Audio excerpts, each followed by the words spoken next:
ये आकाशवाणी रायपुर है। छत्तीसगढ़ी समाचार बुलेटिन के संग किरण वर्मा के जय जोहार।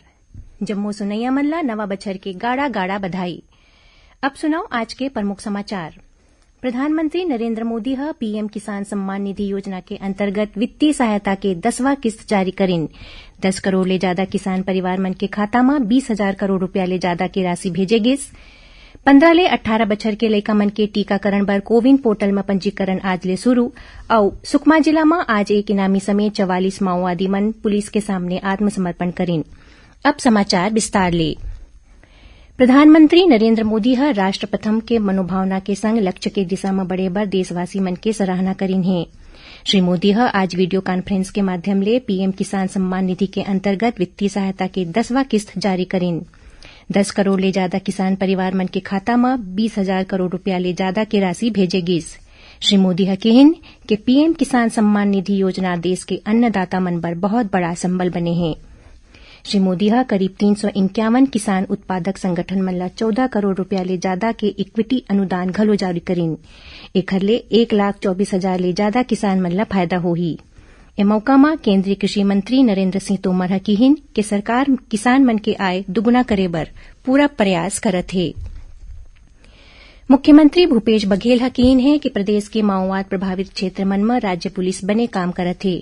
उमन कहिन कि माओवाद समस्या केवल कानून व्यवस्था के मामला नहीं है बल्कि ए राजनीतिक और सामाजिक समस्या घलो हरय। मुख्यमंत्री कहिन कि हमर जवान माओवादी मन के मांद में जाके कैंप खोलत है, जेकर कारण माओवादी मन के हौसला पस्त होए लगे है। उमने बात आज राजधानी रायपुर के पुलिस परेड ग्राउंड में राखे गए पुलिस जवान मन के नवा साल कार्यक्रम में कहिन। उमन कहिन कि बस्तर के अधिकांश हिस्सा माओवादी मन ले मुक्त हो चुके हैं। वहां सड़क, पुल पुलिया और दूसर विकास कार्य होए ले लोगन मन ला आए जाए के सुविधा घलो होगे है। ए मौका में मुख्यमंत्री महिला मन के सुरक्षा बर अभिव्यक्ति ऐप के शुभारंभ करिन। पुलिस विभाग डहाले बनाए गए ए ऐप के उद्देश्य संकट में फंसे महिला मन ला तुरते पुलिस सहायता उपलब्ध कराना है। ए ऐप के माध्यम ले पीड़ित महिला कहूं ले भी अपन शिकायत दर्ज करा सकी। आपात स्थिति में महिला मन SOS बटन दबा के मदद घलो मांग सकत हैं। संगे संग ओमन अपन सुरक्षा के संबंध में ए ऐप के जरिए सुझाव घलो दे सकत हैं। एकर पहले मुख्यमंत्री आज रायपुर के कोतवाली स्थित चावड़ी के मजदूर मन संग नवा साल मनाइन। ए मौका में ओमन भवन और दूसरा संनिर्माण कर्मकार कल्याण मंडल के अंतर्गत भगिनी प्रसूति सहायता योजना में दी जाने वाला सहायता राशि ला बढ़ा के 20,000 रुपया करे के घोषणा करिन। योजना के तहत पहली 10,000 रुपया के राशि दी जात रहीस। ए मौका में ओमन श्रमवीर भाई बहिनी मन ला मिठाई खिला के और कंबल भेंट करके ओमन ला नवा साल के शुभकामना दिन। 15 ले 18 साल के लइका मन ला सोमवार ले कोवैक्सीन के डोज लगाए जाही। एखर बर ओमन ला आजे ले कोविन पोर्टल में ऑनलाइन पंजीयन कराना होही। पंजीकरण बर स्कूल के पहचान पत्र या आधार कार्ड के उपयोग कर सकत हैं। ए आयु वर्ग के 6 ले 7 करोड़ लइका मन कोवैक्सीन के डोज ले बर पात्र होही। स्वास्थ्य देखभाल और अग्रिम पंक्ति के कर्मी और दूसर बीमारी ग्रस्त 60 या ज्यादा आयु के नागरिक अपन मौजूदा कोविन अकाउंट के माध्यम ले एहतियाती डोज लगवा सकी। कोविन प्रणाली ले नियत समय में एहतियाती डोज लिए के पात्र लोगन मन करा SMS भेजे जाही। ए लोगन मन ला 10 जनवरी ले ए डोज लगाए जाही। प्रदेश में कोरोना संक्रमण के मामला एक घाव फेर बढ़त है। काली प्रदेश में कोरोना संक्रमण के 190 नवा मामला आगू आईस। एकरे संग प्रदेश के पॉजिटिविटी दर बढ़ के 0.75% हो गए है। वर्तमान में करीबन 769 मरीज मन के प्रदेश के आने अस्पताल या होम आइसोलेशन में इलाज चलत है। छत्तीसगढ़ी समाचार बुलेटिन आप मन आकाशवाणी रायपुर ले सुनत हो। छत्तीसगढ़ के खबर ले है आपके वास्ता और खबर के विश्वसनीयता ले है हमार वास्ता। आकाशवाणी समाचार रायपुर के प्रादेशिक समाचार बुलेटिन के संगे संग हमार समसामयिक कार्यक्रम आप रेडियो के संग अपन मोबाइल में घलो सुन सकत हो। आकाशवाणी समाचार फेसबुक, ट्विटर और यूट्यूब में घलो हावय। हमार फेसबुक पेज हरे Chhattisgarh news on AIR, Twitter handle CGAIR news और हमार यूट्यूब चैनल हरे छत्तीसगढ़ AIR न्यूज। तो अब रेडियो के संगे संग आपके मोबाइल के माध्यम ले हम आप तक पहुंचत हन। छत्तीसगढ़ के हर खबर पर सुनत रहो आकाशवाणी समाचार। अब आगू बढ़बो बाँचे समाचार कोती। आजादी के अमृत महोत्सव में प्रादेशिक समाचार एकांश आकाशवाणी रायपुर डहाले राखे गए प्रश्नोत्तरी प्रतियोगिता में हमार श्रोता मन बड़ उत्साह के संग भाग लेवत हैं। काली ए प्रश्नोत्तरी के तहत छत्तीसगढ़ी बुलेटिन के प्रश्न रहिस। बस्तर में अंग्रेज मन के खिलाफ लिंगागिरी विद्रोह कौन बछर में होए रहीस? एकर सही जवाब है 1856।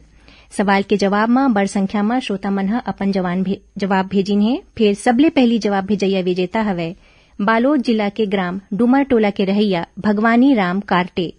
आकाशवाणी परिवार डहाले हमन श्री कार्टे ला बधाई और शुभकामना देवथन। श्री कार्टे आकाशवाणी समाचार के नियमित श्रोता हरें। केंद्रीय स्वास्थ्य मंत्रालय है छत्तीसगढ़ के 2 जिला अस्पताल, 2 प्राथमिक स्वास्थ्य केंद्र और 3 शहरी प्राथमिक स्वास्थ्य केंद्र मन ला गुणवत्ता आश्वासन प्रमाण पत्र ले नवाजे हे।